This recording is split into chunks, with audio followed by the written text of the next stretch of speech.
I just noticed that the women said they would do it for the right man. So we kind of knew what that means. Like, so I think that I had to come to a realization that almost every man is capable of killing somebody with their bare hands. So if you have a general trust for men in general, you can like try to find the trust in him and believe that he can handle certain situations. Just watch him before you just judge. Oh, you too small, you too short, you too skinny, you can't protect me. Their logic can protect us. Their logic keeps us out of trouble. And so if we can open up our possibilities, we'll find the right person. Thank you, Ruth. Thank you. Thank you, What lady. you saying? Thank you when we just said the Oh, same you didn't shit. say none of that shit. Yes, we You did. We didn't say, said the you same didn't say shit. none of that shit. What? Hold on. Well, tell me what she said different. Tell me what she said different. She She said, ain't say Please, nothing no. different. Tell me what the hell she just said different. What I said. I didn't talk about the height or the weight of a damn you man know, you said it. who would be in my life. I didn't I didn't say. So you think every man is supposed to be big and tall in order to protect a who woman? said To that? protect a woman? Who said that? But that's what she was just talking about. She Yeah, was saying that you don't judge a man right off the bat. You don't know what kind of man can protect you. I swear to be talking bullshit, I man. ain't say you said any of that, lady. That's all. Yes, you. No, I didn't. Now the access to a woman is so easy.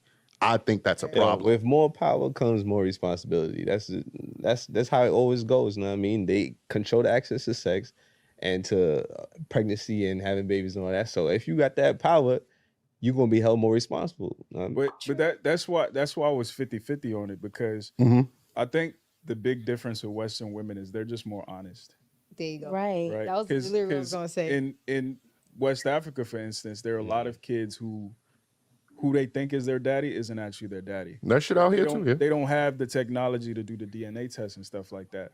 But I do think, That's crazy. yeah, no, the shit happens. But I do think like what we can do is encourage women to be more honest about their preferences, because like you talked about, like 54% of men don't have kids. Mm-hmm. That's not You necessarily you don't think they're being honest? I was just gonna say we are, and we getting bashed for it from some men. So I don't know. Back in the day, it was one dude who had a whole bunch of wives, and that's what it was. Women always gravitate to a small group of men. Right. It's just now they won't admit it. Right? They are polygamous, but they won't call it that. They'll rather say, "Oh, he's my boyfriend," knowing that he got 3 other women. Oh, okay. Versus back in the day, like, yeah, no, No, so and so, he got money, he got clout in the community, he's got 5 wives. That's what it is. Powerful men have never had just one woman. But nowadays, we have to pretend that that's who we are.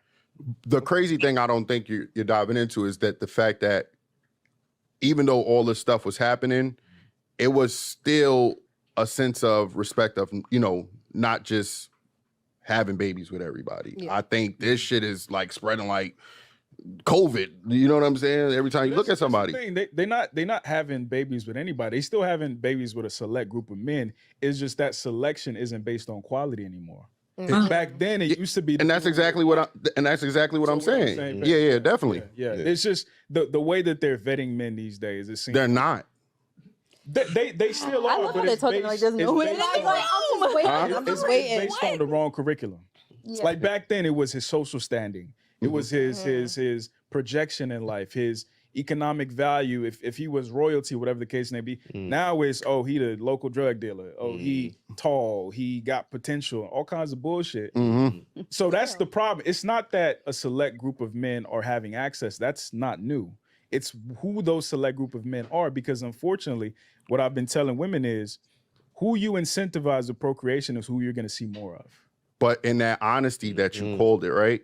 I don't think it's honesty. Some of it is just like following the trend. No, I'm saying honesty compared to like women overseas.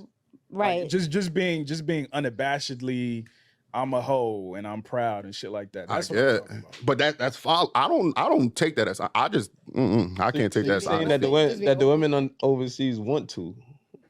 I'm saying that they do. Oh, they do, but they just okay. So I think that there's a preference, and then what women will accept, right? I think they're pretty honest about their preference when you talk about 6'6", 6 feet, 6 pack, or 6 figures, right? I think they will ideally want that. But what they would accept if you just say the preference is the only thing they'll date, then it becomes dishonest if you look at it from a way where you told me what you wanted and that's not what you'll date. I think that's like the dream woman for us. Like if you could pick a dream woman that's perfectly submissive, perfectly shaped, Coke bottle, perfect long hair, or if you like short hair, perfect eyes and all that stuff. But would you date somebody that doesn't fit specifically into that category? I think most people will, especially men, will be realistic and say, yeah, I'll date this person, or you can call it settling, but I would date this person, right?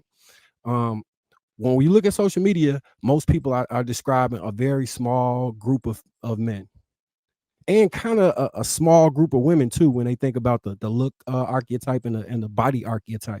But most people end up dating people that are not like that. So I think there's a lot of skewing going on as far as the propaganda for what's acceptable versus what happens in reality. I do think that, yeah, I'll leave it there. I agree 100% with Ruth, what Ruth said. The main problem right now with the ladies is they're not being honest. And for me, I think my perspective is I think the ladies aren't ready for what they're asking for. Like, okay, if you say you want a man with 8 to 10 figures or whatever, are you prepared to deal with his busy schedule? Are you stable enough to provide him the serenity for him to bring the food home to the table? Are you able to help manage his calendar? You know what I mean? You have to kind of put yourself in a place to acquire the man that you're asking for, and be prepared for it. So I do agree. I don't think that they're being honest. I just feel like if nobody would have a story to tell if everybody was sticking to their boundaries and preferences, it'd be plenty of times that we're thinking like, oh, I want this. Like, say I like chocolate man, this and that, and then a nice gentleman that's actually light skinned and he's well spoken and being a gentleman, then your preference kind of go out the window because this person is acting a little different than your usual preference. I love everything that these ladies are saying. And I think that that's the problem, that most women go after their preference instead of their priority. And I think that we have to understand as people, men are much more visual. You notice my friend on this side, that said visual, Coke bottle frame, long hair or short hair, if that's what you like, big eyes. Like, men are much more wired to be visual, whereas women are wired for safety and security. That is innate. And it's not, I think that it's almost arrogant for men when we say safety and security to mean that only means money. No, when we say provision, that doesn't just mean monetary. That also means spiritual provision, mental provision, emotional provision, physical provision, right? Energetic provision. All of these things are important. And so for people that are listening, I think one of the things that I had to realize, even to pinpoint what's most important to me, is the core values. Are they in alignment? I know for me, my answer is safety, security, respect, emotional intelligence, emotional regulation, openness, and honesty. That's what I know that I need from my partner in order to feel like, ooh, we could take this to the moon and back. Like, we could grow whatever we need. We could build an empire with these core aligned values right over here.